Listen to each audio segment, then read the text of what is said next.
This is episode number 31 of I Love This Album, and it's the very first, very special edition. I have a special guest, as you can see in the title.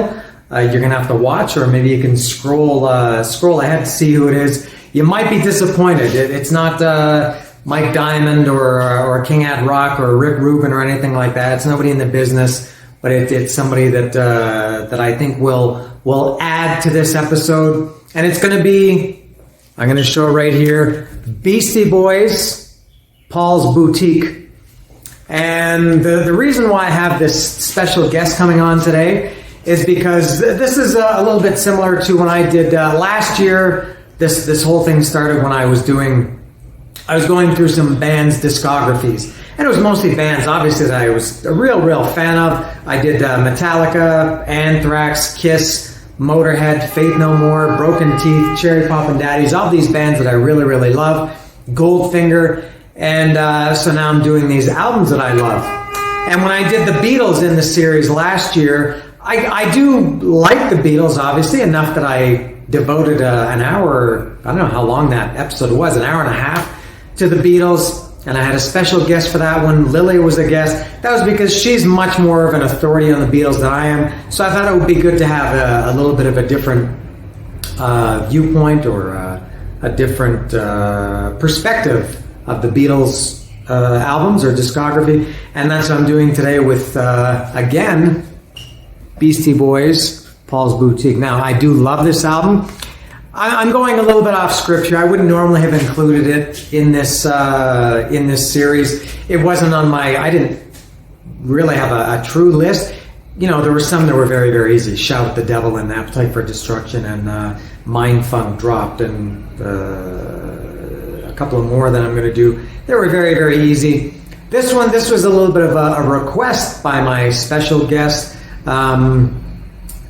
When I told him I was doing this way back in January, February, he said, "Oh, you got to do Paul's Boutique." And I thought, "Oh, all right, yeah, I do like that album. I would even maybe say I love that album, but I'm not sure if I could have fit it into a full episode where I could talk about it myself for 20 or 30 minutes as I do with some of these other ones, which for maybe some people is a little bit too long." So that's why I'm doing this. This was a request, so I thought yesterday I listened to Paul's Boutique just to kind of inspire me and remind me of some things and think of things to say about it. And I thought, I'm gonna call this guy and ask him if he wants to do it. And he said yes.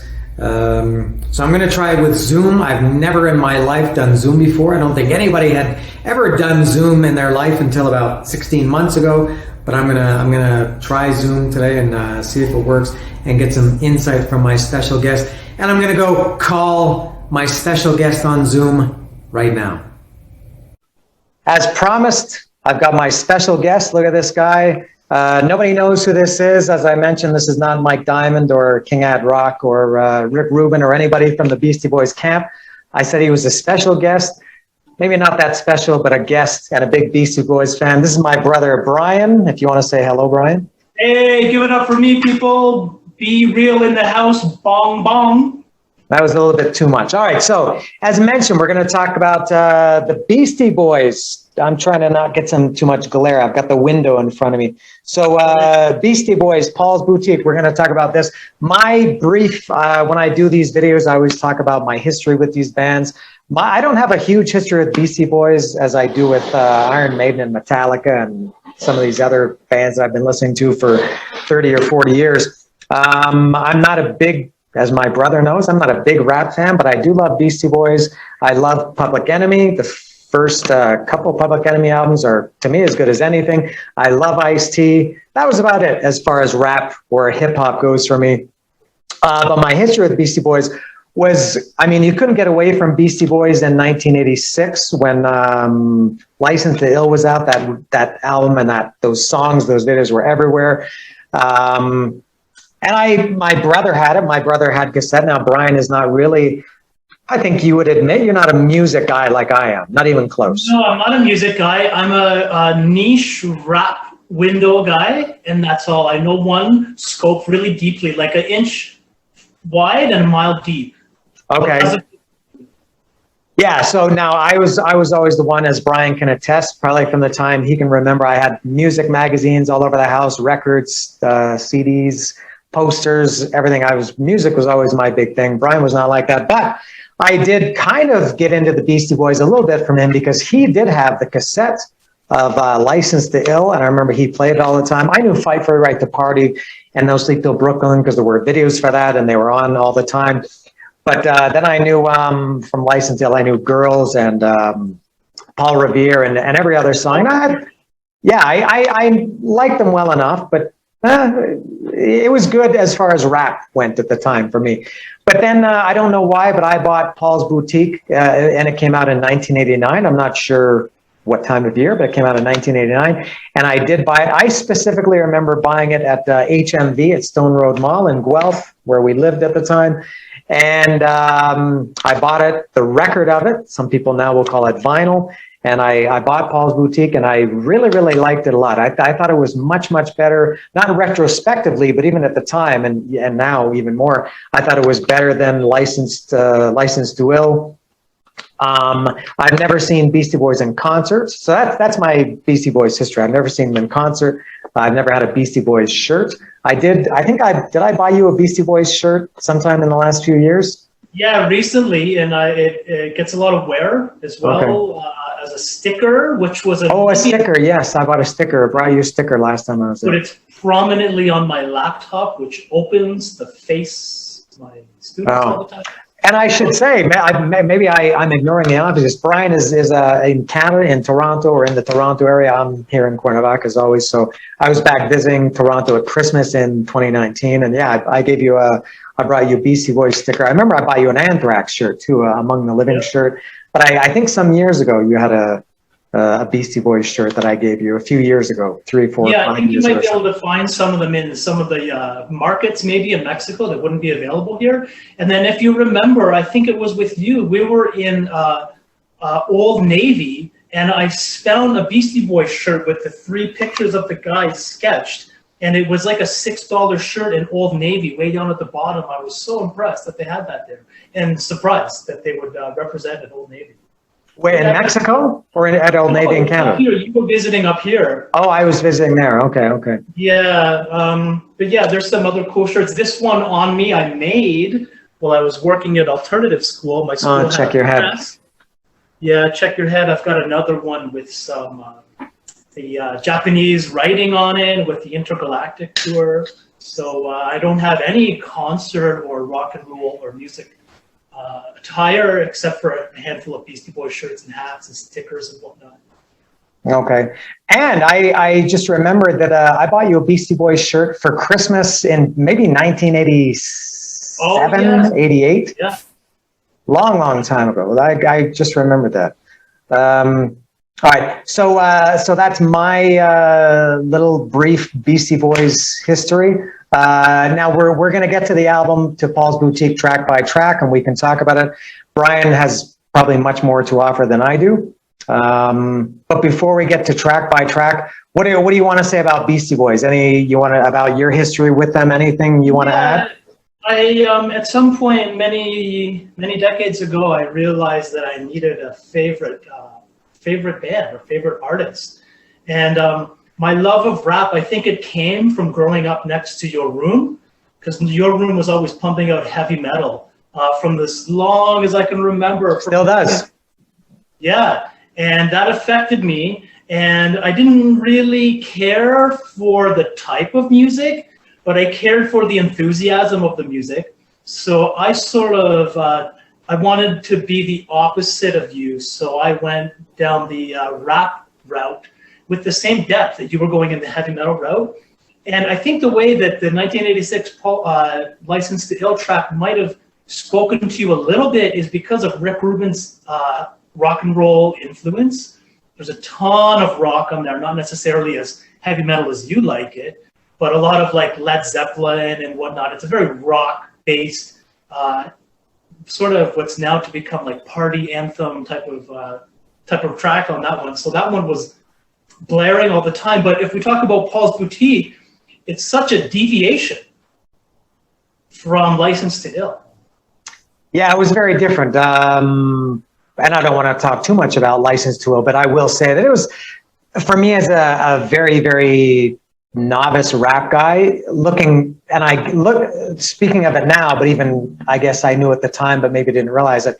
It was, I've talked before about the first Anthrax album and the first Slayer album and a lot of first bands albums, and they were good. It got them attention, and but they were clearly, when they came out with their second or third album, you can go back to the first one and say, yeah, you can see that they were a little bit immature, or maybe didn't know what they were doing, or good at the time, but not so good. Now, the other thing that I don't know how I could forget this, there was a huge, I remember this when you mentioned Rick Rubin, that really attracted me to Beastie Boys was Kerry King from Slayer playing guitar on No Sleep Till Brooklyn, and so that was pretty cool, and he was in the video too. So Motorhead connection with Rick Rubin as well, maybe? Who, Motorhead?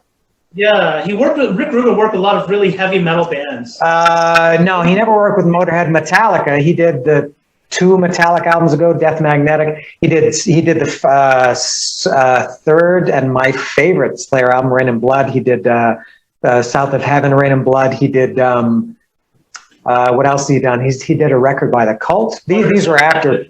Sorry? Red Hot Chili Peppers. Oh yeah, of course. Yeah, that's I did Red Hot Blood Sugar Sex Magics. I don't know, long months and months ago from this series. Yeah, that was of course that was after, but yeah, he's a big rock guy and rap. Yeah, so that might have been where you were like openly accepting those guys, because I was blasting some other stuff too, a lot of KRS-One.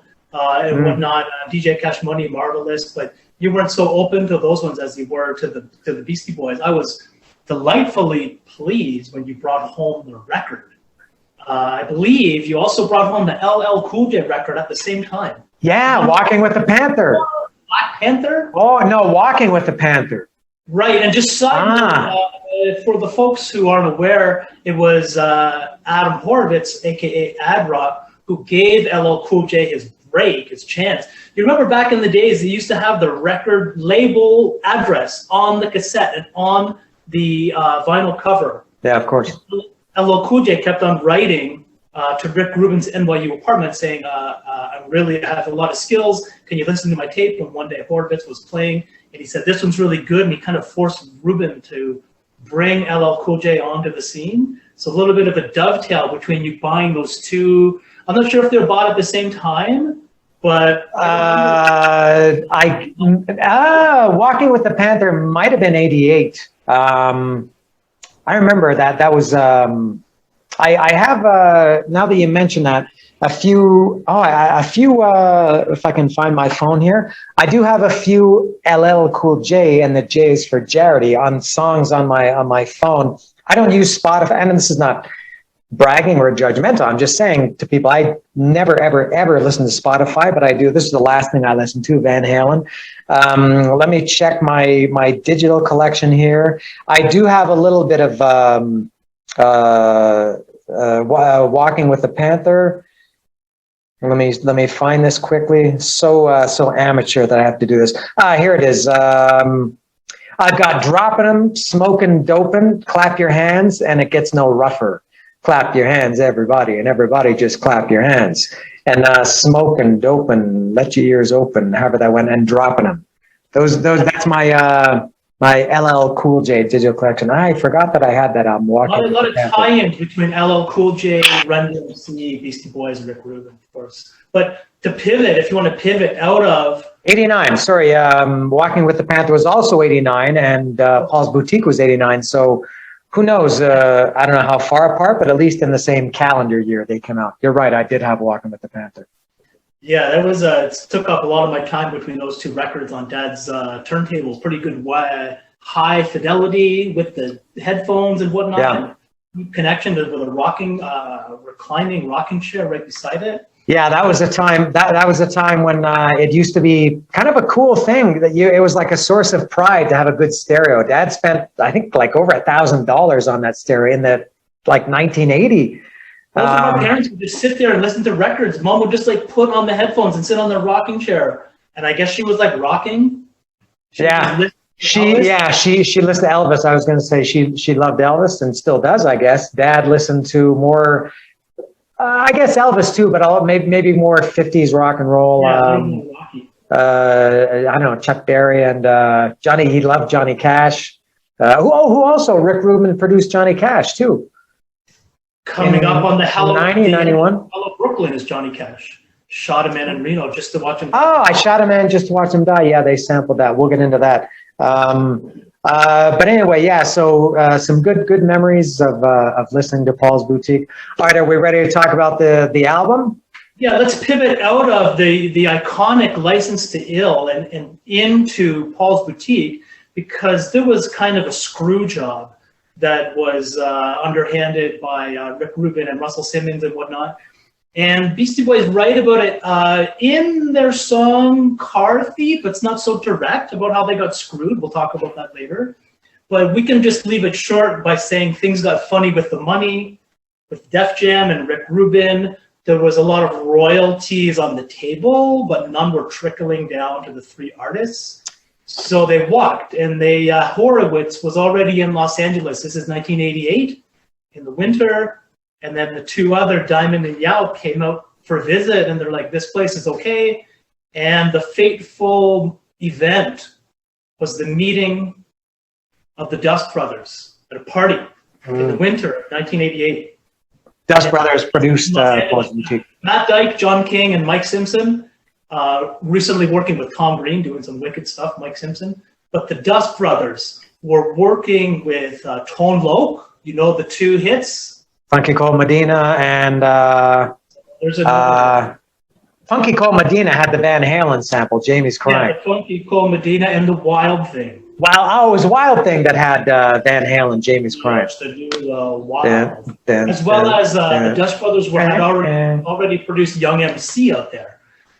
So they were established. Bust a Move?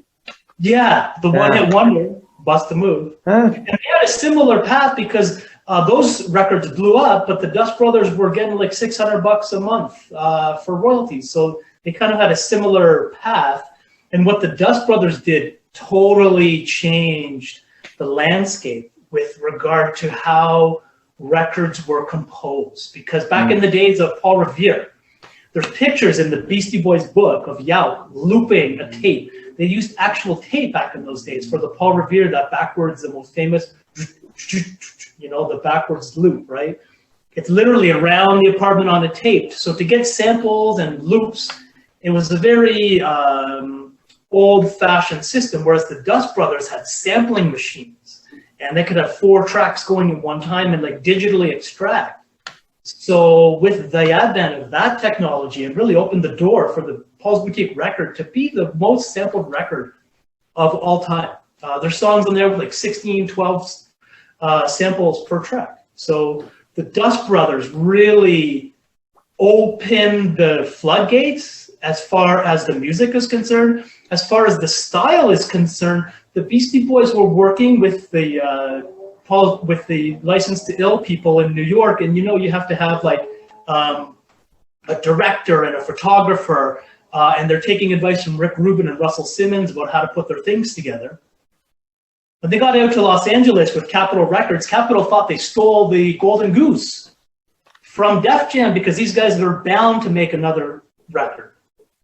And when they got them, they gave them a huge advance, Capitol Records did, and said, take your time. And there's no ever history of Capitol Records being pushy or whatnot. So the Beastie Boys rented this mansion, $11,000 a month.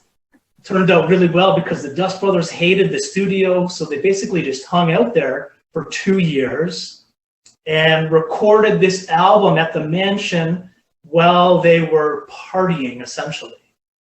All right, now I have 2 comments to add. One, didn't LL Cool J have some? I don't know if you know this or not. Didn't LL Cool J have some kind of problem with Beastie Boys at some point around Paul's Boutique? I don't know if he was mad at them for something, wasn't he? I'm not saying you're wrong. I'm just saying I don't remember. Okay, maybe I am wrong, but I remember something. I have no idea what the beef was about. I guess now, if this happened now, one of them would write it a diss track about the other one, which is so stupid. KRS-One, The Bridge Is Over, the first diss track ever recorded. Side note. All right, good for him. That goes well with the internet era. The other thing I was going to say, when you mentioned about how many samples are on Paul's Boutique, Brian, to anybody who's watching this, Brian sent me a link last night. As I mentioned in the introduction, I just asked him yesterday to do this, so this is very spontaneous. But the link that you sent me, that video, it's like I don't know how long it is. I think it's about an hour. It's on YouTube. My cat just knocked over her tower. It's a really, really cool. I watched it, a little bit of it today. I didn't have time to watch the whole thing. I watched about 10 or 12 minutes of it today, showing all the samples. That shows the album cover and the artist and the name of the song and the name of the album of the original, and then it cuts to the Beastie Boys version of Paul's Boutique. I hate when people say this shit like, it blew my mind or it blew me away or I couldn't believe it. But seriously, when I watched that, I thought, holy shit, man, like I have to watch this. That's gave me, I only watched, I watched Shake Your, To All the Girls, Shake Your Rump, and whatever the third song is. And I thought, holy shit, like that's like great insight into the album, and amazing to think that, again, before we get into track by track, how they put, and I'm sure I was not aware of this at the time, that basically the whole album, and the album is 53 minutes, is composed entirely of samples. Like literally, except the vocals, it's 100% samples. But it doesn't sound like it. Like it sounds like something that was created, and everything is so different and incredible. I got to watch that later tonight, but I watched, as I said, the first 3 or 4 songs. And I thought, man, that sounds incredible that they could take all this music and these melodies and put them together, and it flows, and the lyrics and the vocals over them just sound perfect. Unbelievable how my appreciation for this album now is much, much higher than it was. I always liked it, even loved it, but incredible. Yeah, I'm glad that you took a look into that, because it really shows the depth and like the richness of each track. If there is a more dense album out there, I'd like to see it. You got soul. It represents the 60s. There's a lot of soul on those cuts. If you look deep into the samples, it represents the 70s. There's a lot of funk. It could be called like a compilation of the greatest funk samples ever. And then you got the 80s, the early rap, like there's lots of Sugar Hill Gang and whatnot in there. So the 60s, 70s, 80s is all packed together and shoved onto that record in little pieces. And I think it would be really hard to create, because where do you stop? If you're baking a stew or a bouillabaisse, you put in too much, what's enough? And where do you stop the seasoning? Yeah, it's amazing to think how much time must have gone into, because some of the samples are just a few seconds, and some of them are like the basis through the whole song. It might be a continuous, like drum. A loop or a riff. Yeah, like a loop or something like that. Like I don't like Looking Down the Barrel of a Gun, which we'll get to, but I think, Jesus, how did these guys find all this stuff? And then think of how much work it must have been back then to cut it all together and to take it all. There are, I think, I don't know, like depending on who you ask, 200 or 300 samples, and they had to put those. They had to first of all find them, and then put them all together, and I guess clear them too, and I guess pay money. I would imagine back then it was a lot easier and cheaper than it would be now. I don't know if you could even make an album like this now. Yeah, you're right, because of the royalties and the sample clearance and whatnot. It's kind of like they had the last chance at this before everything became super digital and super litigious. It was a little bit like the end of an era, a Wild West era. So they took that open mind, combined with the Dust Brothers and the ability to sample digitally, which really made them pivot away from License to Ill. If you were a fan of License to Ill, there's not much on Paul's Boutique that's the same. It's quite divergence from that on purpose. Yeah, and two things about that. I think one is that this album, if somebody were going to like make an album like this now, it would be a lot easier in the sense that everything is digital. but it would be a lot harder in the sense, I guess, to clear everything. And the other one is, I think at the time, not I think, I know now, if I remember, the only video that I remember from this album was Hey Ladies. And at the time, this album, I think was kind of seen as a flop or a bomb. I don't think people really liked it. I loved it, but I think it wasn't anywhere near, it didn't, because License to Ill was almost like a cultural album. Like that was, it was not just huge in terms of album sold. They were on everybody's mind, and everybody knew Beastie Boys. And then I think it was like a huge, I guess maybe you could say that Paul's Boutique maybe wasn't as commercial as License to Ill, not as simple. Well, there's the Donny Osmond factor, without getting into it too much, which was the fact that Capitol were really invested in Donny Osmond, which was on the same record as the Beastie Boys. He let out a record at the same time. Donny Osmond had a TV show in the 70s. Yeah, Donny and Marie show. Carrie is our sister. We used to watch the Donny and Marie show on Friday nights at 9 o'clock, I think. It's a variety show. Donny Osmond knows the Fonz. Donny Osmond is famous, and he's putting out a record, and then these three guys come out and they release at the same time. So the Beastie Boys wanted to have a meeting with the head of Capitol regarding the marketing of this. Donny Osmond was putting out a record, obviously, on Capitol. Yes, at the same time, and all of the marketing mojo went to Donny Osmond's record, and the boss at Capitol basically said to the Beastie Boys, yeah, let's just get him next time. And it commercially flopped. It was like 800,000, whereas License to Ill was like 5-6 million. All right, I'll have to take your word for it. I didn't know that Donny Osmond would ever fit into the. Yeah, he ate their lunch. He crushed them, probably without even knowing it. All right. But 25 whatever, I'm not good with years. 25 years later, who's laughing now? 36, no, 30, 32. 32 years. Just the also one thing to note, I think I talked about it earlier, but didn't bring it home, was that the style and the creative direction was overtaken by Adam Yauch, by MCA. Talking about things like going for a photo shoot. Before you go to a photo shoot and these people tell you what to do, like Zoolander, do all these funny things, and it's a little bit downgrading, embarrassing. As well as making the videos for the previous record. It was all produced by a third party. When they got out to Los Angeles, Adam Yauch said, forget this, I'm going to do it all myself. So he jerry-rigged the camera with the tripod, and they would walk around LA, go up on Mulholland Hill and make their own promotional shorts. They did their own videos. You might not have heard of the esteemed director, Nathaniel Hornblower. That's Yauch. That's Yauch. It's his alias. Yeah, because he figured he'd rather take everything in-house and do it from there. So that was a real creative, change of visual style, really, which allowed them to keep it in-house and express themselves more clearly. They were very creative. They again, going back to License to Ill, very simple, I guess, and kind of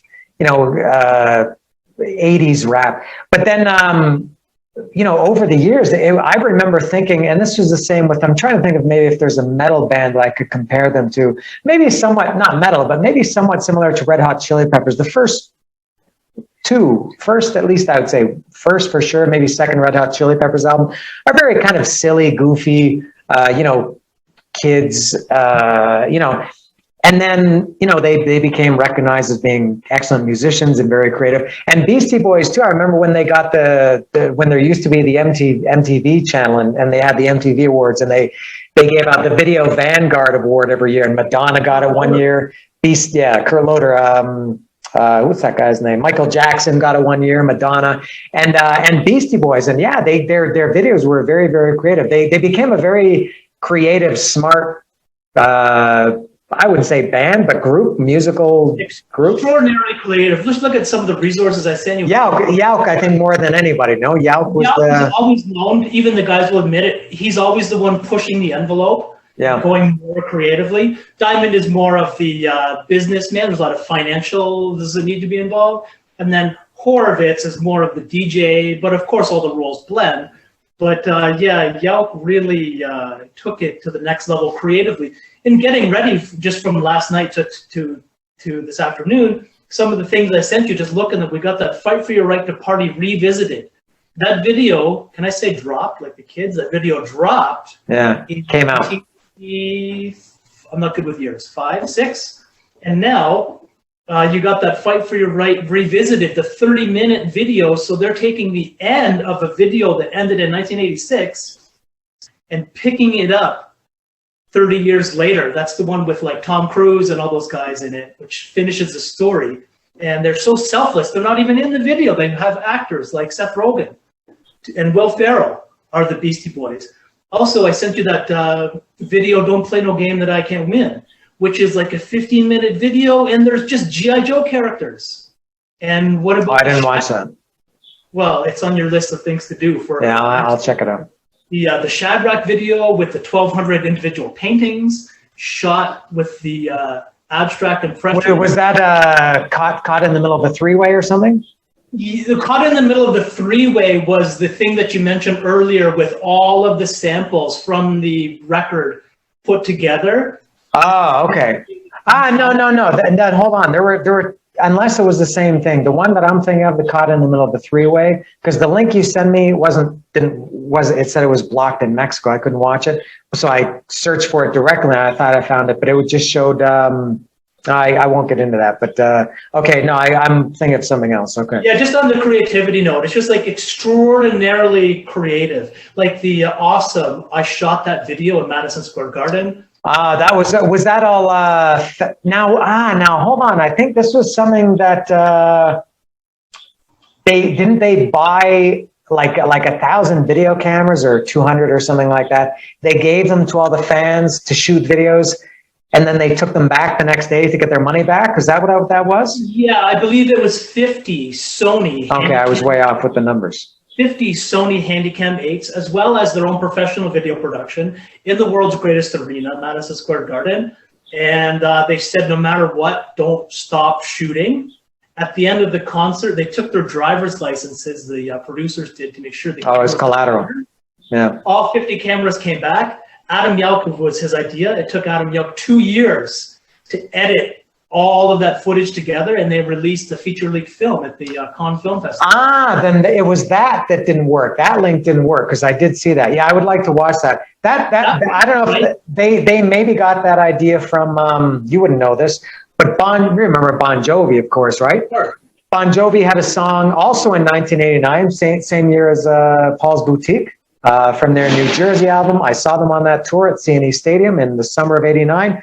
And there was a song on that album called Bad Medicine. And the video for that song was, they did the same thing. They gave the fans a bunch of different, I think some were like video, some were Super 8, some were film or something like that. So maybe Beastie Boys stole the idea from Bon Jovi. Yeah, I didn't know that was what that Madison Square Garden thing was, but I remember that. Oh, I would like to see that. Extraordinarily creative, just like one creative genius thing after the other. Just think of some of their videos, like the Sabotage video or the Fight for Your Right. Sorry, the Intergalactic video with the gigantic robot, or the body moving video. Their videos are just incredibly clever and creative. All right. Are we going to get into track by track here? Yeah, track one. So just well, now hold on. I just wanted to point out, because I've got the disc with me now. It might be a little bit hard to follow because this is not a traditional CD. You can see there's no songs listed on the back. So now another thing that I'll say about this album that I hated at the time, I've talked about this in the other albums that I've talked about, I talked about this with Mindfunk, Dropped, and what else? REM, Automatic for the People. I hated albums I didn't hate them, but I shouldn't say I hated albums. I hated it when albums didn't have lyrics, because as you know, probably from the time you were born, by the way, Brian is 5 years younger than me. From the time you were born, you probably saw me listening to records with headphones and sitting in front with the record in front of my face, reading the lyrics. So this doesn't have nowhere on this. Does it have the tracks listed? Now, this is like impossible to read. When I had the record of this, it was a lot easier because it was bigger. But even back then, it was hard. So I never liked this packaging. Now, I can't, I seriously, and I've got like robotic eyes. I had my eyes replaced in 2014, and I can't read that. So I'll add, okay, oh, here we go. Never mind. On the actual... No track listing on there, right? No, on the disc. It's got the track listing on the disc. Okay. By the way, that's Paul's Boutique. One would think that's a picture of Paul's Boutique, but it isn't. Paul's Boutique had closed by the time that record came out. That's a picture of a clothing store from the Lower East Side of Manhattan with a 360. Yeah, it's a panoramic shot. Yeah. I think Yauk took that shot, no? Yeah, of course, yep. No, I always thought that Paul's Boutique was a real place, but I maybe remember... No, but didn't they, wasn't it closed and then they made it look like Paul's Boutique? Yeah. They have like reestablished it for the look. It was an actual store. Like they used to go in there. In fact, Mike D used to date the manager, Janice. As for Janice. We'll get to that. Some clips, you can hear like advertisements that you hear on local New York radio. Yeah. For Paul's Boutique, all kinds of men's clothing. You know, we got... the Jamaican guy. Yeah, called Ask for Janice. Yeah. All right, so we'll go through this track by track. All right, so the first one is, and I'll go first unless we find a different method. So To All the Girls, I've talked about this in other albums I've talked about. It's basically filler, although filler has a bad reputation. I don't think that's necessarily true. Filler, to me, it just fills time. To All the Girls, it's not really a true song. It's just kind of more like an introduction to the album. It's to all the Brooklyn girls, to all the Jamaican girls, all the Nubile girls, all the Oriental girls, which you couldn't say now. You'd have to call them all the Asian girls. It's funny that you can't say Oriental girls anymore. It's a minute and a half. Maybe it's they don't have the times listed. Minute 10. Okay. I remember it starts very quietly and the volume goes up as it progresses. That's a prank by Yauk. Beastie Boys are pranksters. If your audience knows about Cookie Puss, it was their first record when they were a punk band, right? First record, Mike D called the Baskin Robbins or an ice cream store, and they had a cake called the Cookie Puss, and he gave like a rude crank phone call, and Rick Rubin mixed it up. They were playing their punk shows, and when they wanted to play this Cookie Puss song, they needed to bring the turntables out.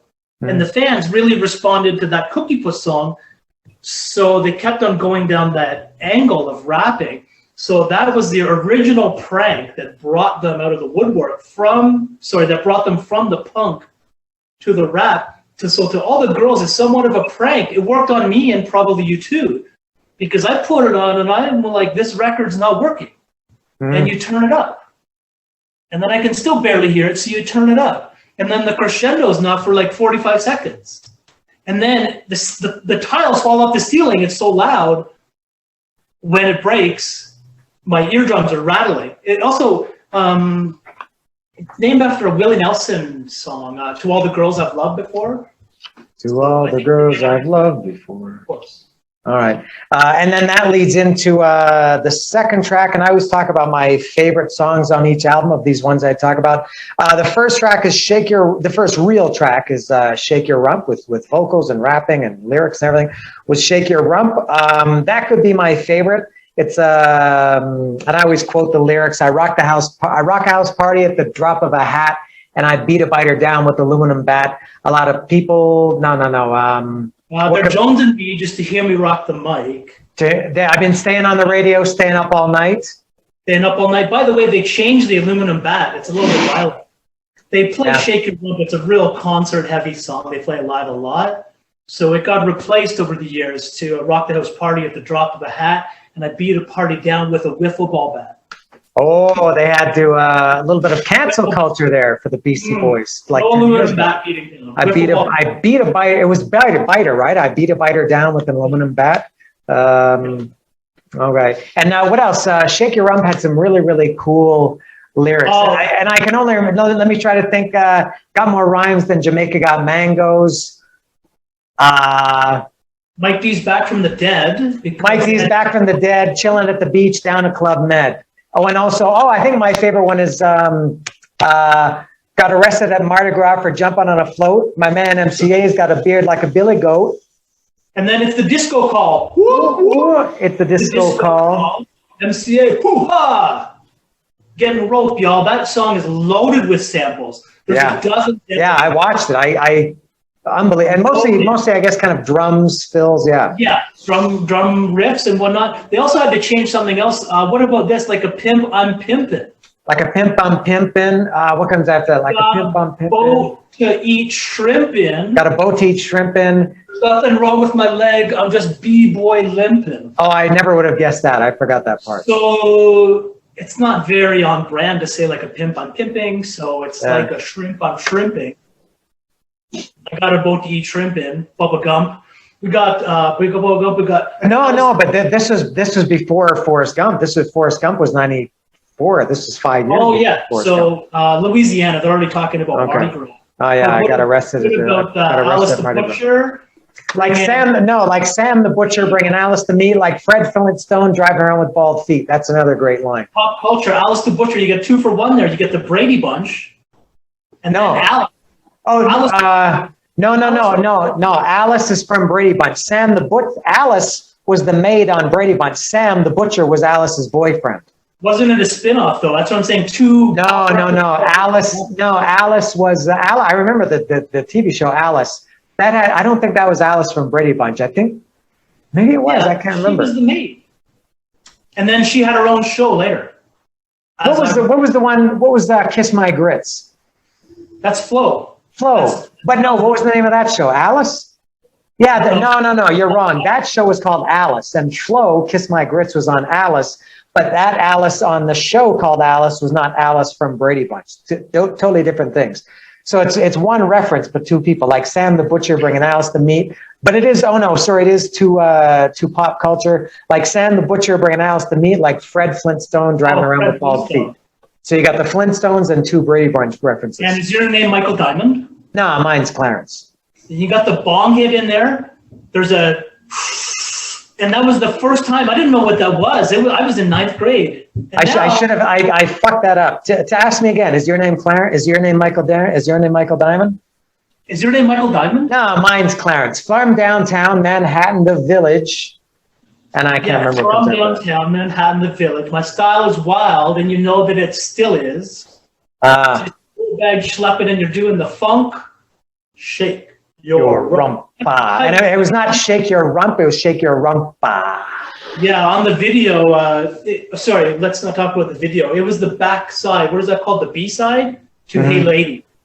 That was the record. I didn't know that.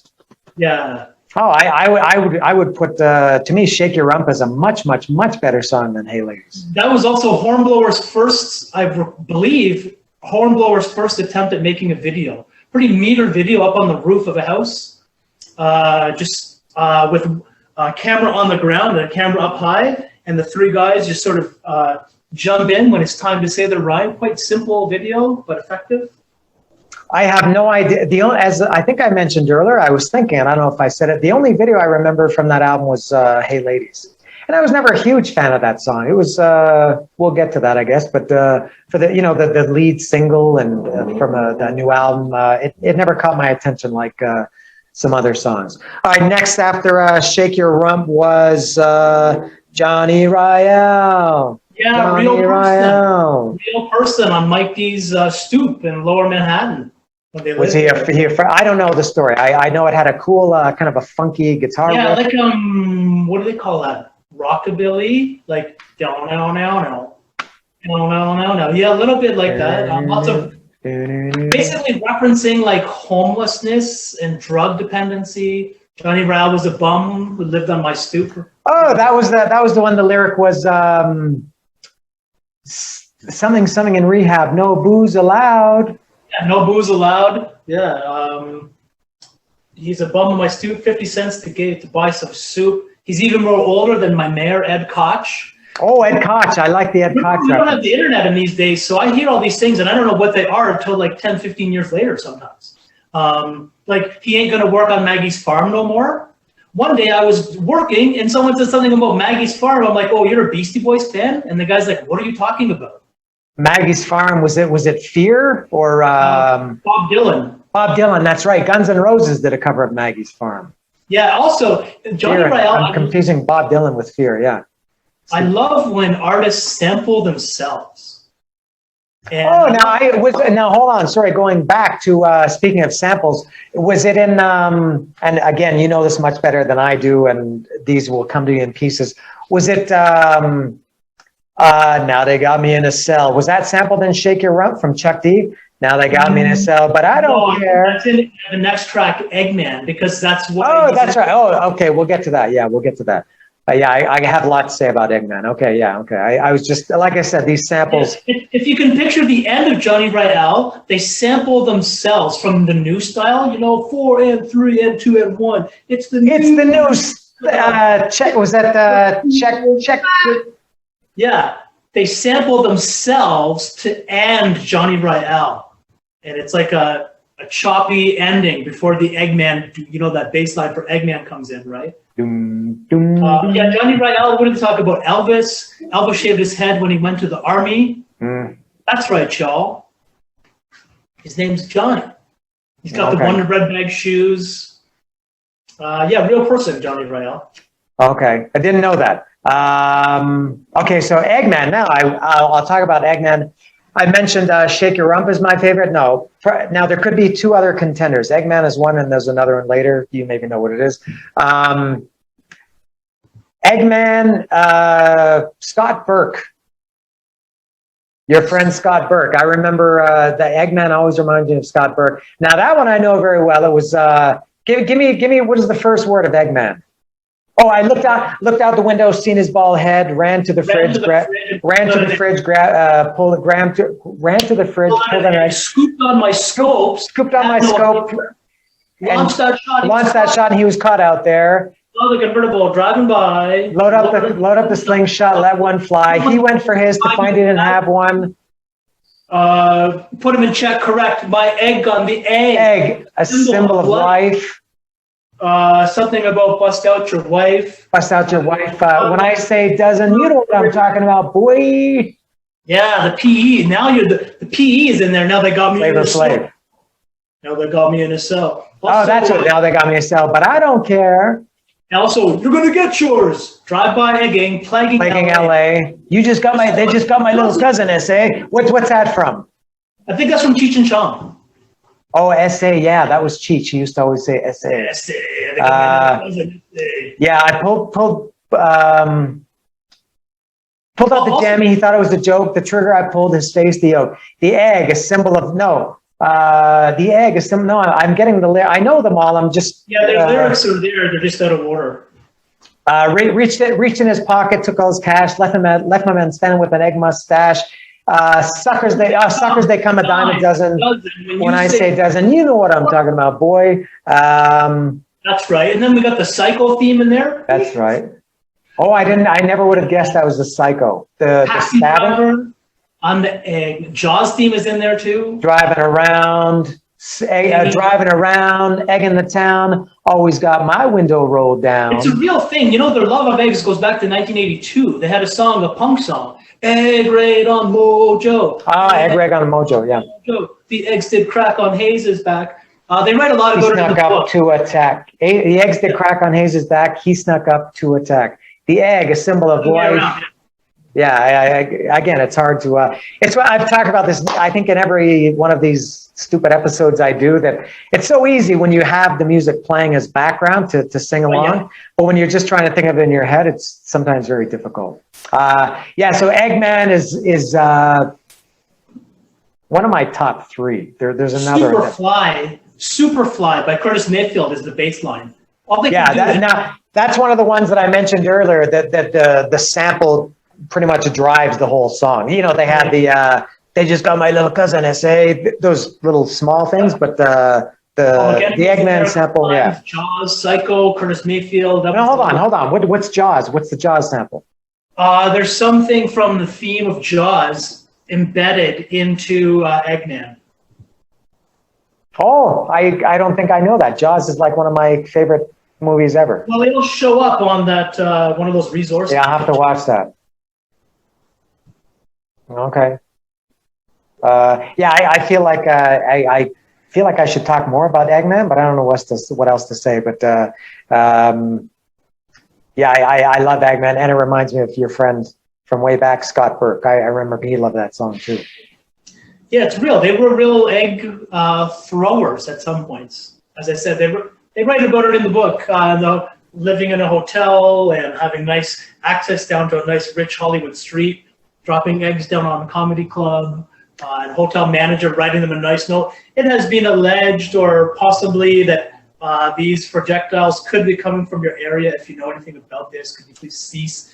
They show a picture of the letter that the manager of the hotel wrote in the book, asking them to stop throwing eggs. It's quite on point. I'm going to put some parenthesis here to go totally off Beastie Boys and off music and everything and off this conversation. The only podcast that I watch regularly is called Talking Sopranos. It's about Sopranos, which is the greatest television show ever made. And it's Michael Imperioli, who played Christopher Moltisanti on Moltisanti, and Steve Sciarippa, who played Bobby Bacala on Sopranos. And they do this podcast called Talking Sopranos, which is like 2.5 or 3 hours every episode, where they talk about a whole Sopranos episode. And I had no idea how many egg references there were in Sopranos that they mentioned during these podcasts. That there are so many egg references. And Sopranos is also a New Jersey, New York thing. Maybe it's people from there. They like their eggs. You must know about the new movie, the pre-Sopranos. The only way I could know more about it would be if I had already seen it. Yes, of course I know about The Many Saints of Newark. Yes. But maybe the most anticipated movie for me in the last, I pick a number for how many years. Yeah, I can't wait to see The Many Saints of Newark. I watched Glengarry Glen Ross last night, by the way, with Tina. That's another great one. Yeah. All right, let's get back to Beastie Boys. Next track after Eggman is Gazelle the High. Plains Drifter. The thing I love about that is in that first, the introduction, and then at the beginning of every verse, that the three of them are kind of overlapping each other. You have one guy saying hi, and then Plains Drifter, and then Yauk is singing the main rhyme, the body of it, and then it's only Yauk during the verses, and then I think the choruses go back to high, plains, drifter. Love it. Yeah, there's got to be a musical term for the way that song is arranged. It's I don't know if this is I would say it's like layers. But it sounds to me like layers. Yeah, that one's named after the Clint Eastwood movie. Of course. Yeah. Basically referencing, if you think about it, there's a lot of hooliganism in that track. There's a lot of bad things going on there, you know. Also some cool references and samples, like "Out of the Car, Long Hair." Oh, "Out of the Car, Long Hair." That's from. There was a guy. Was that from Poison? That shitty band Poison did a cover of this song called "Your Mama Don't Dance," which I always hated that song. Poison was okay, but that song sucked. And Poison. It was by a guy called Kenny Loggins, who did Footloose. If everybody knows the song Footloose. He was a duo like Hall & Oates. He was with a guy called something Messina. It was Loggins and Messina. And that was from Out of the Car, Long Hair was taken from Loggins and Messina, Your Mama Don't Dance. Yeah, a lot of one of the few samples that I know from this album. I remember you knowing that one right when we played it, way back. You have to know it right away. Yeah. Yeah, there's a lot of Adam Horowitz had an 808 drum machine that he brought to the he's a DJ and he brought his drum machine to the Dust Brothers and they used this 808 drum roll for the High Plains Drifter. Can you recall what it sounds like, you know, the beginning? That it like falls. Or is that another one? Yeah, no, it's that one. Yeah, and it like falls. Yeah. Because remember they break into the 7-Eleven. Cog him on the turban with a bag of ice, and at the end they get thrown in jail with a drunk called Otis, and they take the money and they bet on the horses at the end, and it doesn't end well in that song. I don't know that one. I don't know the lyrics too much or too well. Yeah, but it is a good song. Dirty Harry reference in there. Dirty Harry, Dirty Mary. Steve McQueen. I think they say something about Steve McQueen in that. Yeah, I feel like Steve McQueen, a former movie star, in my mirror. So yeah, I saw the. Yeah, I wouldn't have known the lyric, but I just remember they mentioned Steve McQueen. I couldn't help but notice I was caught in a speed trap. Oh, I remember that part. Yeah. Dirty Mary. Yeah. Okay. All right. Next is what's that? The Sounds of Science takes a real turn. Next. Yeah, was that one next? The Sounds of no, I remember that one. Is that the song that was kind of had kind of like a what's the word? Like a no, hold on. What's the word? What's a kid song called? Not a lullaby. Like a nursery rhyme quality. Yeah. Now here's what's the first word of Sounds of Science? Now here we go. Dropping science, dropping it all over, like bumping around the town, like I'm driving a Range Rover, expanding new horizons and expanding the parameters, expanding the rhymes, expanding the minds of sucker MC amateurs. We got a bunch of scientists too, of Noble Isaac Newton, Scientific Easy, like Ben Franklin with a kite and getting over with the key. We got Ponce de Leon is in there. We got Galileo dropping the orange. But that song is it stops and it changes the tempo of it halfway through. And that was also... right up to your face. Oh, now who was that? That wasn't Chuck D, was it? Right up to your face and diss you. That's Chris from KRS-One. KRS-One. Now, hold on. The other lyric that I do remember was, as you were saying, I was kind of following the melody, is Shea Stadium, the radium, EMD squared. Kicked out of the Palladium. Do you think that I cared? Yeah. Good song, too. It's Ringo Starr's drums from Lonely Hearts. That's the main background of it. And they also took Paul McCartney. They love the Beatles. So when I'm 64, they took that and they slowed it down and blended those two together. But as I said, it really pivots halfway through.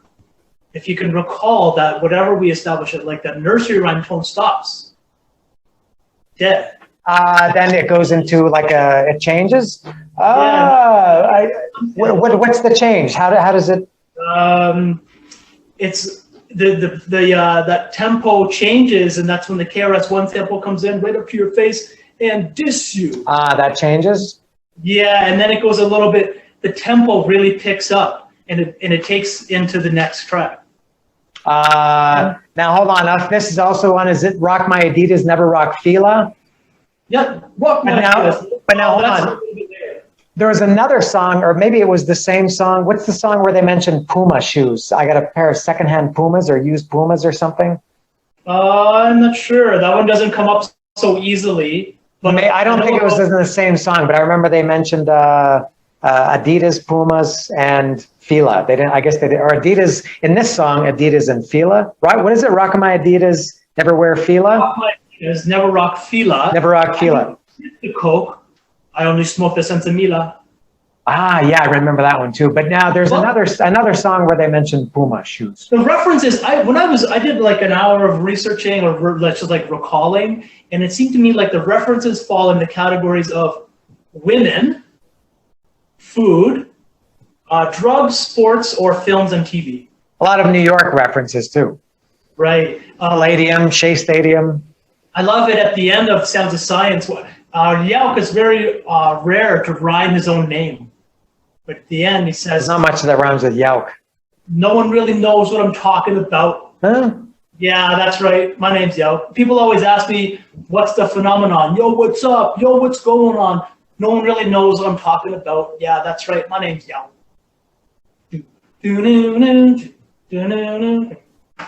Okay. Far-ranging on that one. Next is 3-minute rule. Oh, my favorite.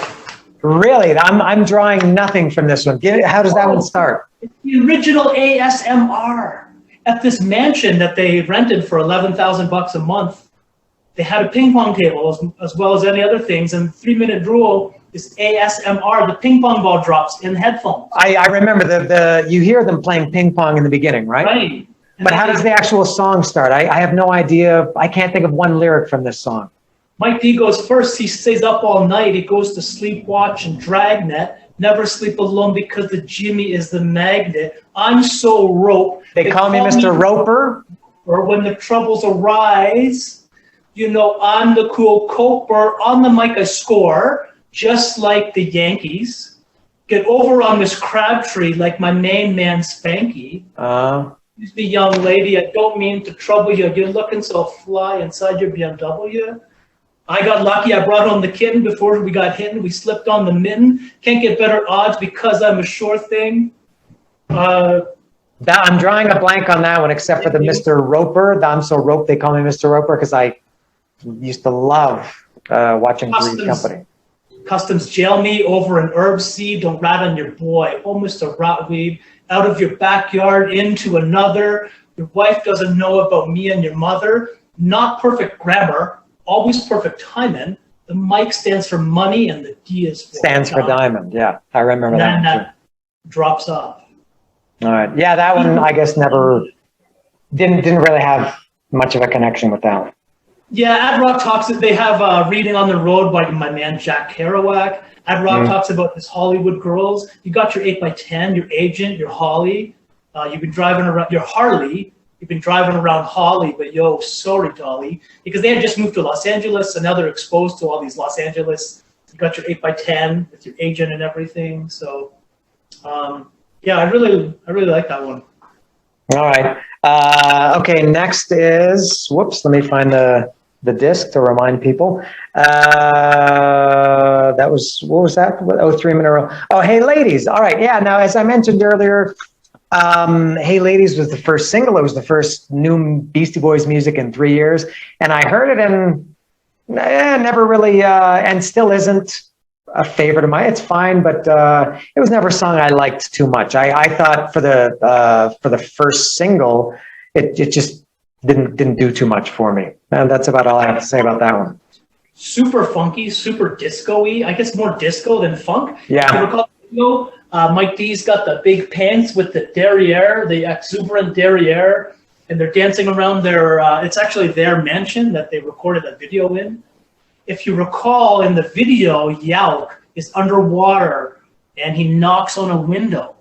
And that video is actually Horowitz's apartment. His apartment was like under the pool, and there was a window into the pool. That one has a lot of references. There's 16 samples in that one track alone for Hey Ladies. Reference-wise, we got Welcome Back Kotter. We got Chachi in Charge. We got. I do remember the Chachi in Charge reference. Yeah, I would say largely unfamiliar with that song. I like the line where the two Adams come in, where Horowitz starts. He says, "I'm Adam." And then Yelp joins him, and he says, "I'm Adam, and I'm adamant." I thought that's very clever. I'm Adam, and I'm adamant about living large. All right. Yeah, good party track. That one really gets the feel. It changes the the I don't know, not the tempo, the feel of the vibe. the vibe. Yeah, it's more of a party track. Maybe back to a little bit to the License to Ill style or feeling? Maybe a little bit, but trying to think of which it would.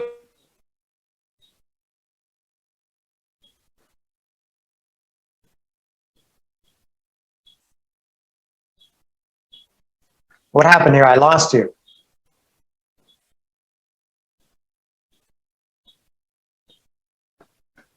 I can't hear you. Can you hear me? Oh, yeah, I can hear you fine. Oh, okay. Yeah, we had a little disconnection there. I don't know what happened. Okay. Well, yeah, like I said, Hey Ladies, not a big favorite. Incredible. I encourage the people to watch the video. It's really well done. I haven't seen the video since probably in the first 10 years it was out. I probably haven't seen that video in over 20 more years. hits than Sora Ora O. Oh, I remember. I love this Sadahara O reference. I think very few people, I don't know how many people are watching this, but Who knows who that is? people don't know that I'm a massive baseball fan, so I loved any, and I also loved Sadahara O, and I loved in Sure Shot, one of my favorite Beastie Boys lyrics or references ever was, I got mad hits like I was Rod Carew. Because you won't. All right, next is 5-piece chicken dinner. That's more filler. That was what, about 30 or 40 seconds. That had a connection. Mike D went off on a whole separate project because of that song. Mike D became Country Mike after that song. Yeah, he had a movement called the Deep South Experiment. And he went and he recorded all kinds of country record, not all kinds of, but country songs, and put together a country record. So that influenced Diamond. Okay, but that was just, and I probably thought at the time, it's just banjo and fiddle, and it's very high energy, redneck, hoedown song. Yeah, and I probably at the time, I thought it was actually recorded for that one, but I'm sure it was also a sample. I have no idea of what, but I assume it's. It begs the question, why is it on a rap record? They're not taking themselves very seriously. Yeah, like I said, it's just filler. I'm not sure. They probably, especially knowing them, there was a reason. Maybe it was an inside joke they had or something. Maybe the guy whoever recorded that originally, maybe he was a friend. I have no idea, but it serves no purpose. But it's fine. I was talking about like the feel. I'm not sure the word I'm looking for. Like the feel of the overall album as a whole. Where is it going after Hey Ladies? It's a real party song, and then 5-Piece Chicken Dinner is real up-tempo, feel-good song, and then it drops off the table. We're looking down the barrel of the gun, because then it's serious. All right, we'll talk about that next. That's the next one, Looking Down the Barrel of the Gun. I almost hate to say that that's my favorite song on the album, although I'll put it up there with Eggman and Shake Your Rump. The reason I don't like to say that it's my favorite is because it's it's for sure the most rock. It's got a guitar riff. I was going to mention that too. Now I love that song even before Anthrax did it. Again, maybe similar to Fight for Your Right to Party and No Sleep Till Brooklyn, because it was a little bit more in my wheelhouse. It had guitar. It was more of a rock song, maybe even a little bit metal. But I think even regardless of that, it's a great song. And that was one that I knew very well. And that's Rolling Down the Hill, Snowballing Getting Bigger, An Explosion in the Hammer, my finger on the trigger, finger from the trigger. I saw him get stabbed. I watched the blood spill out. He had more cuts than my man Mike Chill Out. 24 is my age. Chuck Chill Out. I think maybe Anthrax said Mike Chill Out, or maybe I'm just wrong. 24 is my age. 22 is my gauge. I'm writing rhymes on a page. I'm going up in a rage. I'm out on a mission. A stolen car mission. Had a small problem with the transmission. 3 on the tree in the middle of the night. My friend Tommy Davidson had a 3 on the tree. I thought that was amazing. 3 on the tree in the middle of the night. I got the 3 on the tree and a 4 on the floor. 3 on the tree in the middle of the night. I got, what is the next part? Next line? Because I got into a fist fight. Got into a fist fight. The phases, take the good with the bad. You got your free, and you got had. It's all hot spirit. You got to hear it. Don't touch the mic, baby. Don't come near it. It's gonna get you. It's gonna get you. It's gonna get you, girl. It's gonna get you. And now looking down the. Now hold on. I still want to do the lyrics. Looking down the barrel of a gun, son of a gun, son of a bitch, getting paid, getting ripped. Ultraviolence going through. That's a Clockwork Orange reference. Ultraviolence. Ultraviolence going through my head. Cold Medina, yo, making me see red. Rapid fire Louis like Rambo got bullets. I'ma die harder than my man Bruce Willis. I love girlies waxing and milking. Next line. Is my man Dave Schilkin. Adam's predetermined destiny is who I am. Got your finger on the trigger like the son of Sam. Bernard Gates coming later. Oh, Bernard Gates, yeah, the subway vigilante. My finger on the trigger like the son of Sam. I'm like Clockwork Orange going off on the town. Oh, I forgot the Clockwork Orange. Bonanza to beat your ass down. And in the video, y'all queued up a snowboarding wicked movie. I had no idea until this very moment that there was a video for Looking Down the Barrel. Yeah, Christian Hassoy, professional skateboarder, inventor of the Christ Air, is in the video in the half pipe, which was quite remarkable back in those days because you didn't see pro skaters on music videos. It was awesome. Well, that's I would say that's my favorite, along with Shake Your Rump and Eggman. And that was another one, maybe similar to Eggman, that the sample drives the whole song. It's not just Shake Your Rump was so many, it was Frankensteined together, but Eggman and Looking Down the Barrel of a Gun were just a continuous loop. Now, yeah, Anthrax covered that. That was on the soundtrack for the Beavis and Butthead movie. Or no, not the Beavis and Butthead movie. You're right. No. There were two. Beavis and Butthead. There was a Beavis and Butthead movie called Beavis and Butthead Do America. But before that, there was, I think it was just called the Beavis and Butthead Experience. Megadeth was on it. No, was it Megadeth? I can't remember. But it was basically like the soundtrack for the Beavis and Butthead TV show. And Anthrax covered on that. And Anthrax's version was pretty much a straight up cover. It sounds like an Anthrax song. It plays well to their style. Yeah, it suits them for sure. And for anybody who doesn't know, probably nobody's watching this because it's very long, but I'm a massive, huge, enormous Anthrax fan. So for Anthrax to cover this song that I had already loved for, I guess it was about 3 or 4 years old by the time I count, was a amazing combination for me. That's a good. And it sounds like Anthrax, and it's pretty faithful to the original. They didn't really change much, but very, very cool song and cool cover version too. Next, Car Thief. That's another one. There's a great line. What's a line? Static started some static hard. It starts with static started at the pool hall. Hit a motherfucker's face. The cue ball. I met this girl and she tried to gank me, so I slapped her in the pootie with a plank bee. Now me and my crew were out breaking windows, the bingos, the lottos. I remember the bingos and the lottos. This is about getting ripped off by Def Jam. Veiled. Okay. If you look deeply into it, it's all talking about like nasty business and drug references and things going wrong and mismanaging money and whatnot. You have to dig a little bit deeper and you have to know what happened with Russell Simmons and Rick Rubin. But that's the nature of this one. There's that line, there's a lot of drug references here. We got, I smoked up the bag of elephant tranquilizer because I had to deal with the money-hungry miser. We got the cane-filled cool with my man Rush. It's Run DMC's Run's brother. And I saw my teeth fall in the sink when I started to brush. So suddenly a lot of drug references. Yeah, and I remember they mentioned hash brownies. Yeah. I don't remember the lyric. I just remember them mentioning hash brownies. A little bit dark, the Car Thief. Oh, and this now again, sometimes I get the songs mixed up. There was a break in the song, and then it's Mookie's gonna kick your motherfucking ass. Was that Car Thief? That's it too. Yep. Yeah. Mookie's gonna kick your motherfucking. I remember a few lines here and there, but yeah, that was their. I think that was their bodyguard. Oh, I didn't know that. That's also new information to me. All right. That's a good one, but one I don't remember too much about. What comes around?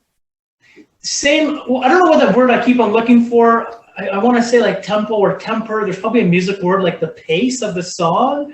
It's quite similar to Sounds of Science, how it starts. It's really light, right? Well, how does that start? What's the first? I just remember what comes around goes around. What comes around goes around. I remember the end, the Doors to Thinkosaurus. I remember Doors to Thinkosaurus too. Yeah, it's like the very last line of the earth. That one's got piano and some horns. What comes around goes around. It's Alice Cooper. It's hot tonight. Too hot for sleeping.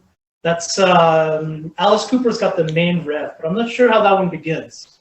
Yeah, me neither. I just remember the chorus. What comes around goes around. What comes around goes around. Yeah, I don't remember too much about that one.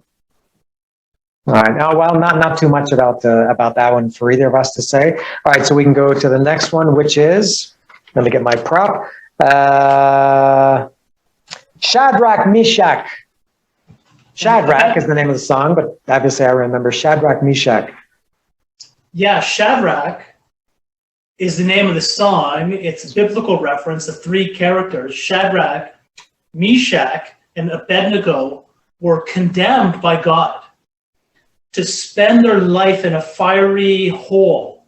And it's a little bit, if you look closely into it, it's a little bit, they're saying that the Beastie Boys aren't bowing down to the Def Jam. They're doing their own thing with the biblical reference. Side note, I have met a couple of Meshachs. I have met one Abednego, but I've never met a Shadrach. There's a Canadian rapper named Shad, a former rapper. You need to complete the trilogy. Yeah, I couldn't believe I met a kid named Abednego, and Meshach is somewhat common. But did you ask him? Riddle me this, my brother. Can you handle it? I did. Can you hold a candle to my style? Riddle me this is from Batman. That's from the old Adam West. Yeah. Riddle me this. There's all kinds of references. Cesar Romero was the Joker. Not the Joker, the Riddler. Cesar Romero. Right. I think it was. Yeah. We got Harry S. Truman, Alfred E. Newman. I forgot. Yeah, I remember the Alfred E. Newman reference. I like that. Something very interesting. There's something that they say, music for only 12 notes where a man can play, something like that. Now we're going to bust on the Putney Swope sequel. More Adidas sneakers than a plumber's got pliers. Got more suits than Jacoby and Myers. Yes, I remember the Jacoby and Myers reference too. I didn't realize that until like later. Now I realize that's like a law firm. They're not talking about suits. But when they said, now we're going to bust on the Putney Swope sequel, I didn't know what that was until way later. That Putney Swope was a movie by Robert Downey Sr. And he just died this week. Oh, I didn't. Or last week, very, very recently, Robert Downey Sr. died, yeah. I don't use the internet. So this Putney Swope was a film that was Robert Downey Sr. made, and it was about hiring black people to your company to make it look more hip. Oh. So now they're coming back with the Putney Swope sequel. That one's an incredible video, the abstract impressionist video, where each shot is a painting. They had like 1,200 paintings, then layered them like a comic. I think the guys who did the Rugrats cartoon show, Beastie Boys hired them to produce this video in a it's like an animation video. So again, to the creativity from earlier, no other rap artists are making animated videos, but it's not animated like cartoons, it's like paintings, because as you know, Diamond's dad was an art dealer, so there's a lot of paint references laced throughout the whole scope of their time, but in this record in particular, that one I think is number 2 for me behind 3 Minute Rule. Regarding, I love that Shadrach. It's a great track. Rally around the stage to check the funky dope musicians. There's Jerry Lee Falwell. There's all kinds of references in that one. Okay.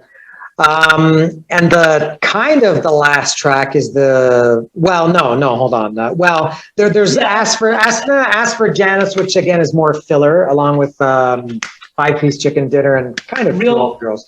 Real number, but that Ask for Janice, I'm sure people called that at the time. And it was the Jamaican, presumably Jamaican guy saying, just doing a little ad for, I guess it was a radio spot at the time, maybe, and he would say, I can't remember what he says, but he says we have this and this, and call whatever the number is, Ask for Janice. Yeah, not much to say about that one. Now here is where it gets a little bit funky. Not musically funky, but the situation gets funky. The track 15, which on a CD it is one track, but on the album I think it was on the track listing, it's listed as how many different 9. Yeah, it looks like 9 B-Boy. Yeah, it's B-Boy Bouillabaisse, and it's 9. I think the longest one is probably a minute and a half. Sounds right. Yeah. Yeah, just little things they're working on. They got these. Yeah, that's. I always got the impression that they were just kind of. And again, you could say this is filler, but good filler. It's maybe things that they had ideas for, but just didn't flesh them out. Maybe didn't have time to fill them. I think if this song or medley, maybe you could call it, always confused me a little bit because I think especially because it was on the end, it seemed like they just tacked it on. I think if they had ended the album after Shadrach or Ask for Janice, that would have been a good close to the album. I thought this, even though there was some good stuff on this, it seemed a little bit quite long. It's like 9 minutes, I think, if you add them all up. That's about right. There's 9 sections, so 9 minutes. That sounds about right. So, but it's not a song. It is small sections of songs. So the first one is 59 Christie Street.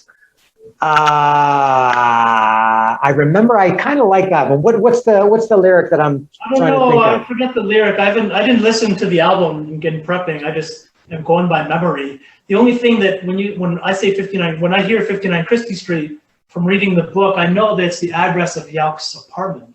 It's in the Lower Manhattan.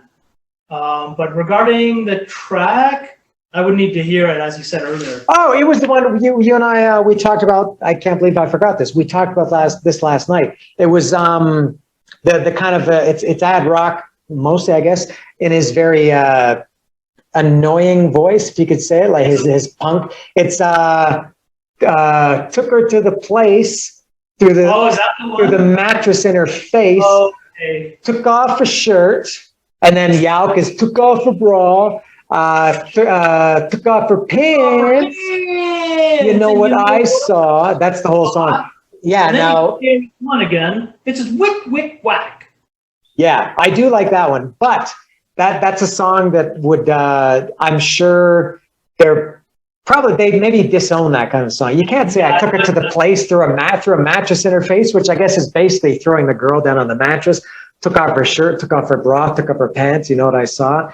A little bit misogynistic, probably not the song that they're most proud of, I would think, because they became that was another interesting thing about the Beastie Boys that maybe I could have brought up at the beginning, was how they really changed, especially Yauch became like a real activist, and they were asshole kids, to start, and then they became maybe still assholes, but not kids.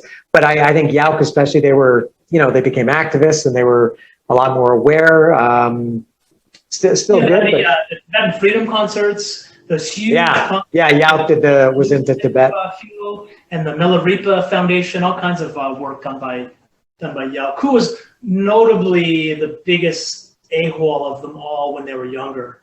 I didn't know that. I always just assumed, I guess just based on his voice, that it was ad rock. Yeah. His father. He just seemed like he'd be a little prick. Do you know who his dad is, by the way? Tell me. His father's Israel Horovitz, and I believe he's a playwright, and he wrote a play called The Christmas Carol. I think that's with like Ghost of the Past. Really? Maybe check it out. I'm not. I think that's like super famous. I mean, I could be wrong, but that seems like something that I would know. That is a super famous playwright for. Yeah, of course. So they're like right time, right place. You got Diamond, art dealer, which is creative and has some money, and Horvitz, his father is a writer, creative, has some money, and then Yauch's parents were like a school teacher, a school superintendent, so good money as well. Okay. And not money to buy instruments and whatnot. All right, and the next one in the. Sorry. Back to the Bouillabaisse? Yeah, back to the Bouillabaisse. Next one is Get on the Mic. I have no idea. If I heard it, I remember, but these got very confusing for me, these short little pieces. So Get on the Mic. I have nothing to say. Do you remember anything about that one? No, again, if I heard the first lyric, I would be able to finish it, but I recall that it's from Grandmaster Flash, where they used to host these like battle type things back in these underground clubs in upper Manhattan. And Grandmaster Flash had one called Get on the Mic. I know that's where the title originated, but as far as lyrical content, I'm not sure on that one. Yeah, okay. And next was Stop That Train. That's another one. Yeah, that one I'm a little bit more aware about. The whole feel of that one is like after the party, right? You're going home on the train. It's 4 a.m. I got the Hoffendorfer ale. I got nothing to lose, so I'm pissing off the third rail. Groggy-eyed and fried, and I'm headed towards the station for a D train ride to Coney Island vacation. So it's a little bit like, let's talk about Bernard Gates on that one as well. Then maybe that was the one that I was thinking of. Now, what's the song where they mentioned Bernard Gates by name? They mentioned the Son of Sam earlier. Well, Son of Sam is David Berkowitz. Yeah, they mentioned Son of Sam earlier, and now Bernard Gates here. Oh, so they name check, I guess that's the term. They name check Bernard Gates. This is the song? Yeah, this one. I remember Bernard Gates. I remember that happening, 83, 84. That was I had a skateboard in 1989, and the grip tape, before I put the grip tape on the skateboard, I cut out with an X-Acto knife. One of the lyrics was, police to tell the homeboy, yo, put that crack out. You know you light up when the lights go down. And then you read the New York Post, Wall Street downtown, the same faces every day, but they don't know their names, party people going places on the D train. I cut that out of my grip tape, and yo, homeboy, put the crack out.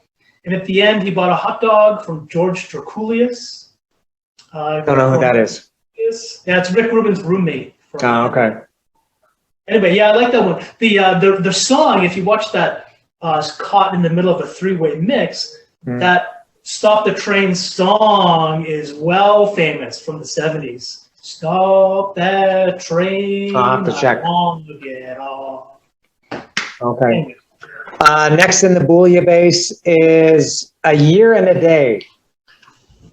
Again, I don't recall anything from this off the top of my head. This one's really rare because it's a Yauch solo. He just wrote some things down. And this one is recorded in a unique way. He was at our military surplus, and he bought a helmet, like a helicopter, a fighter pilot helmet. And he discovered that the microphone still worked in it. So he put on the helmet, and he recorded this song through the microphone of the pilot's helmet, which is why it sounds kind of muffled. Okay. I don't even remember that it sounds muffled. It's quite a thoughtful song. In fact, you might look back at that song and say that's like the point in time where Adam Y began to show his pivot towards his new enlightened self, because there's some real kind of like deep messages on there, like internal reflection and whatnot. Talks about going skiing, and I drop an L every weekend, like dropping some acid to go skiing. I had to put the skis on the roof almost every single weekend. I'm fishing in my brain on fishing for trout. I mix the brass rail with the Guinness Stout. Yeah, it's really fast. That tempo is really, really fast. Sounds muffled. And it's got that weird... It's really fast and kind of like wiry, that track. Okay. Next is... Oh, I remember this one. Hello, Brooklyn! Yeah, that was King Ad Rock. Yeah, New York. I remember that one. You know, the Bronx is up and I'm Brooklyn down, because they don't know my name. All they know is my initials. Yeah, that's... I read in the book that opening is a spoof from a Gene Kelly musical. Singing in the Rain. Gene Kelly was Singing in the Rain. Yeah. Fantastic, like, drop and bass line. After Adam's high, or Horowitz's high nasally, hello, Brooklyn. Yeah. That's like the second biggest bass drop of Beastie Boys history, that boom, boom, boom, boom, yeah. Really well done on the awesome. I shot that video documentary or feature-length film. Really, really well done. And the ending is Johnny Cash. Shot a man in Brooklyn. Well, in the Beastie Boys say shot a man in Brooklyn just to watch him die, which was from Johnny Cash. Shot a man in Reno, which was from Folsom Prison Blues. Folsom Prison Blues.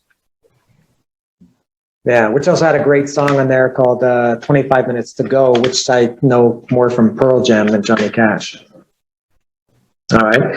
A couple more here. Dropping names. Next part of the Bouillabaisse, dropping names. He thrusts his fist against the post. He's still insists he sees a ghost. She's slipping out through his fingers. She's slipping through his fingers as he's moving out to the coast. He thrusts his fist against the post. He still insists he sees a ghost. That's really it. Not much on that one. Okay, but that's why I have you on here, because if it were just me, I would have ended this 20 minutes ago. It seems that maybe we both kind of not lost interest, but this never really connected with us like the others. Maybe it was just too strange. I like the bouillabaisse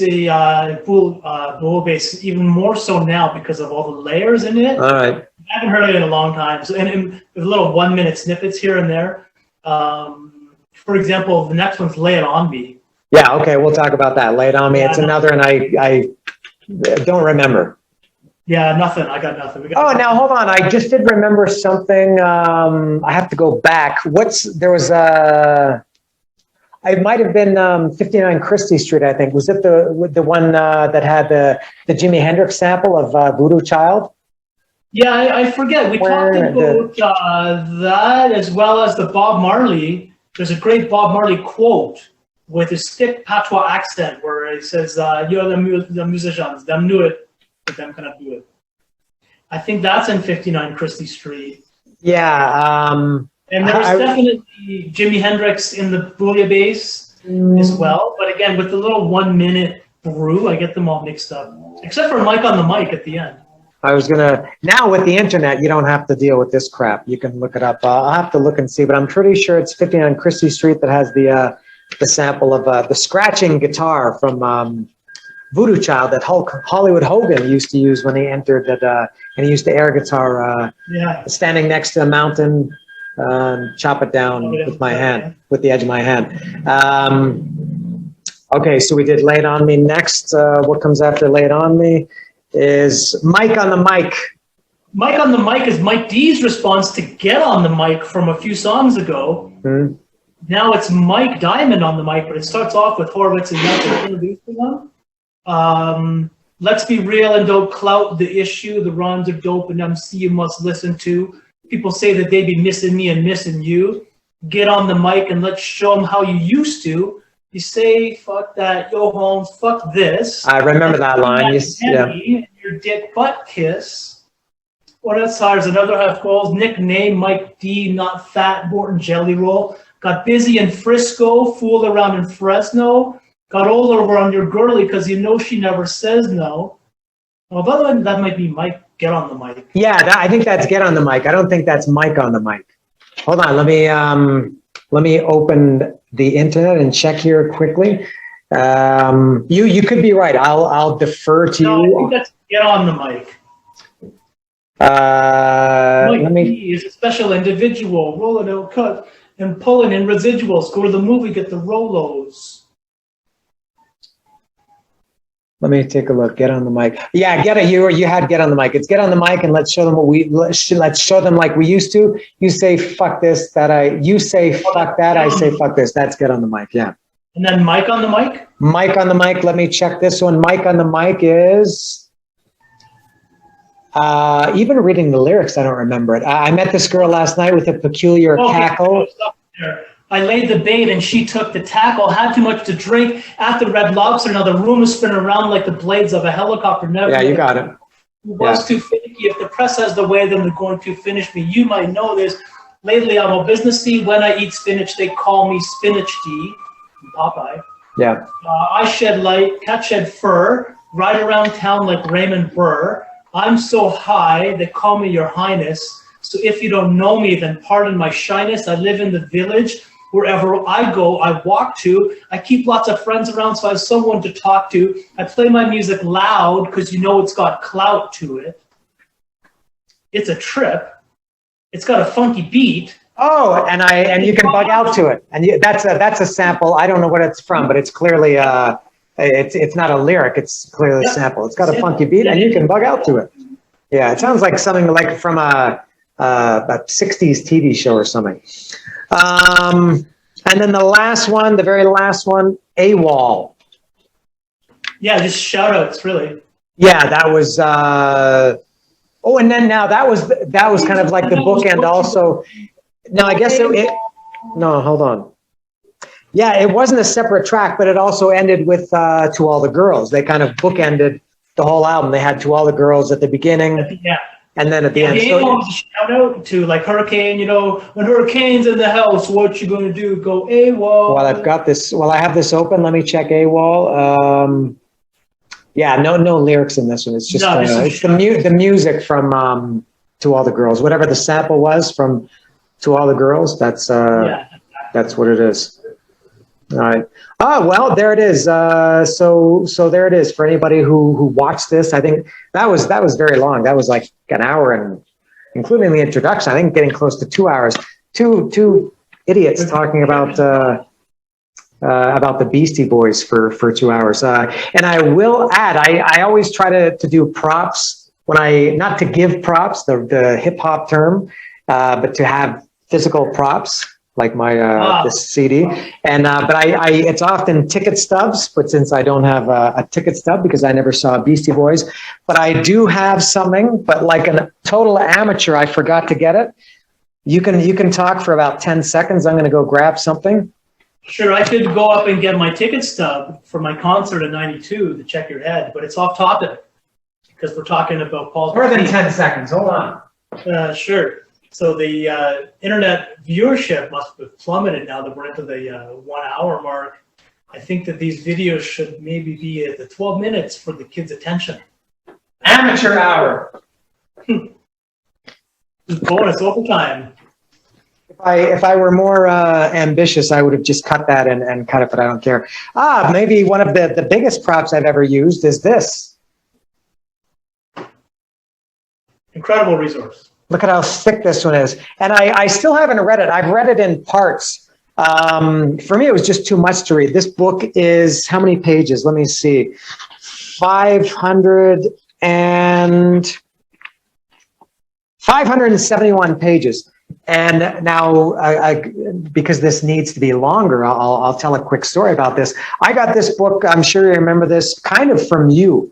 Brian, I'll say again for anybody who's watching, Brian came to visit me here in Mexico at Christmas in 2018.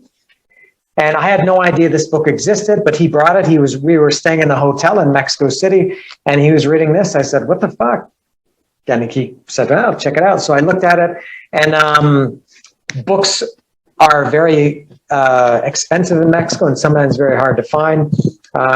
So anyway, what I ended up doing was, I don't know if you remember this, I asked Brian to leave his copy with me, and then I ordered a new copy from Amazon.ca in Canada and had it sent to his house. So that was, so we both have the Beastie Boys book. But yeah, I've read it, I've had it now for almost 3 years, and I've read it in sections. For me, as I've mentioned, I'm not a massive Beastie Boys fan, so it's hard for me. Now, I should say, this is one of the most amazing books, not my favorite, but one of the most amazing books I've ever read, just because it's so, it's not like a typical book.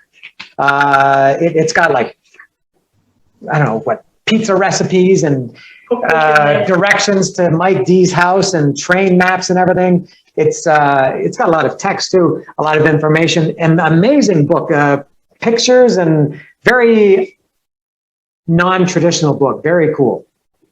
Maybe one of the most unique book I've ever read. And I'm, if I can find my bookmark, here I am. I'm on page, there's my KISS bookmark. Yeah. I use these stickers as bookmarks. I'm on page 359. That's where I am now. Well, that's pretty good. Good hunk of the story. Yeah, it's only taken 3 years. I could have tapped into this, but I didn't. I don't know what that is. What is it? Oh, is that a book too? It's a book. It's a book. I remember. I think I saw that. I saw that on Amazon. Only about Paul's Boutique. Yeah, kind of like this. What we're doing. Like this little podcast. Pretty cool. Yeah, maybe this is a podcast. I'm not exactly sure what a podcast is, but maybe that's what we just did. All right, so that's it about Paul's Boutique. That was episode 31 of I Love This Album. By far the longest one. When you have somebody else to share with, of course, it's going to be extended.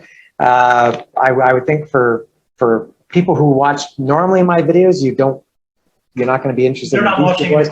No, I mean like 40, a good video of mine will get 200 views. A shitty one, well, I shouldn't say a shitty one, depending on the band, might get, 40. I don't know how many people will watch this, but I think if you're not a Beastie Boys fan, you have no interest. Maybe if you are a Beastie Boys fan, you might not have any interest. But that's it. Anything you want to add? No, thanks for having me on. I appreciate it. I watch your videos all the time, and I'm waiting for this record because I know that it affected your life. So I'm glad to be a part of this production. Thanks. All right, and I should just add, as I always do, any last words you want to give for this? Bong bong, peace. No, I'm missing it. I always end these videos just saying I love this album, but we didn't rehearse this or practice it, and he doesn't know. But yeah, anyway, I do love this album, Paul's Boutique, Beastie Boys, and I know Brian loves it even more. And so thanks to Brian for doing this, and very cool. That's all. See ya. I love this album. Yes, beautiful.